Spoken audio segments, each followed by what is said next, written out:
Hi friends, welcome to Ramli's Kitchen.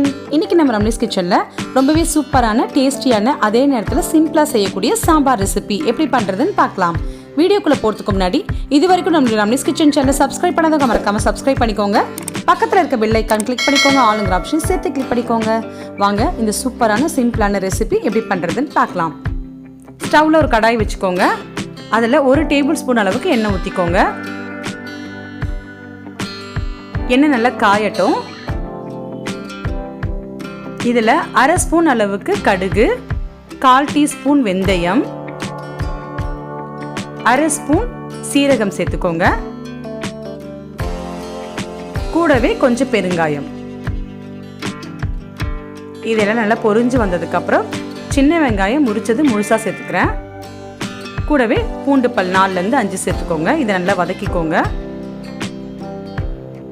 வெங்காயம் ஃபுல்லாக வதங்க வேண்டிய அவசியம் இல்லை. சாம்பாரில் வெங்காயம் முழுசாக இருந்தால் சாப்பிட்றதுக்கு ரொம்ப நல்லாயிருக்கும். ஸோ இந்த அளவுக்கு நம்ம வதக்கிக்கலாம். கூடவே தக்காளி சேர்த்து நல்லா வதக்கிக்கோங்க.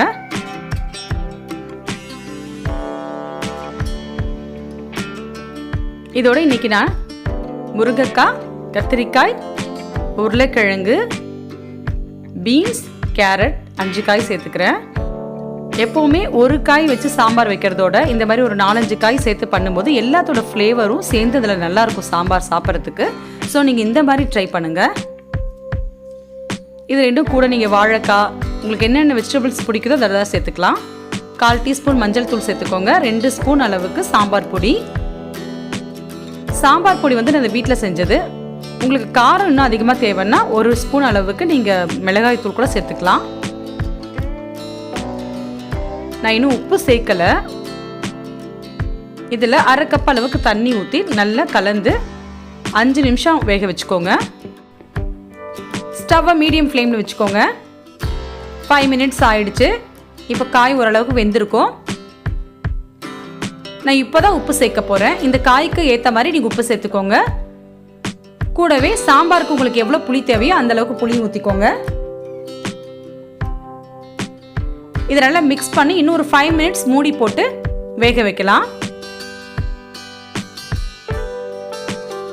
இப்படி பண்ணுறதுனால உப்பு, புளிப்பு, காரம் எல்லாம் அந்த காயில் இறங்கி சாப்பிட்றதுக்கு ரொம்ப டேஸ்ட்டாக இருக்கும். காய் பார்த்தீங்கன்னா நல்லா ஒரு ஹாஃப் பாயில் வெந்துருச்சு. இந்த ஸ்டேஜில் வேக வச்ச பருப்பு இதோட சேர்த்துக்கலாம். கூடவே கருவேப்பிலையும் சேர்த்துக்கோங்க. சாம்பார் உங்களுக்கு திக்காக தேவைப்பட்டுச்சுன்னா இந்த மாதிரி நீங்கள் அப்படியே கொதிக்க வச்சு இறக்கிக்கோங்க. சப்போஸ் உங்களுக்கு கொஞ்சம் தண்ணியாட்டம் இருந்தால் பிடிக்கும் அப்படின்னா இன்னும் கொஞ்சம் நீங்கள் தண்ணி ஆட் பண்ணிக்கோங்க. பட் சாம்பார் எப்போவுமே தண்ணியாக இருந்தால் தான் சாப்பிட்றதுக்கு ரொம்ப டேஸ்ட்டாக இருக்கும். நல்லா மிக்ஸ் பண்ணிவிட்டு இன்னும் ஒரு 5 மினிட்ஸ் மட்டும் நீங்கள் கொதிக்க வச்சா போதும். இந்த ஸ்டேஜில் உப்பு, காரம்லாம் செக் பண்ணிவிட்டு நீங்கள் இதில் ஆட் பண்ணிக்கோங்க.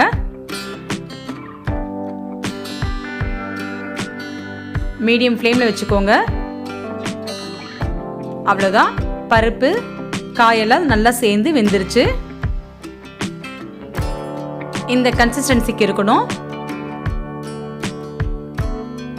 தாளிக்க வேண்டிய அவசியம் இல்லை. நம்ம ஸ்டார்டிங்லேயே தாளிச்சிட்டோம். சப்போஸ் நீங்கள் ஸ்டார்டிங்கில் தாளிக்கல அப்படின்னா இந்த ஸ்டேஜில் நீங்கள் எண்ணெய், கடுகு, வெந்தயம், சீரகம், பெருங்காயத்தூள் கொஞ்சம், கருவேப்பிலை சேர்த்து தாளித்து இதோட கொட்டிக்கோங்க. ரொம்ப நல்லா இருக்கும்.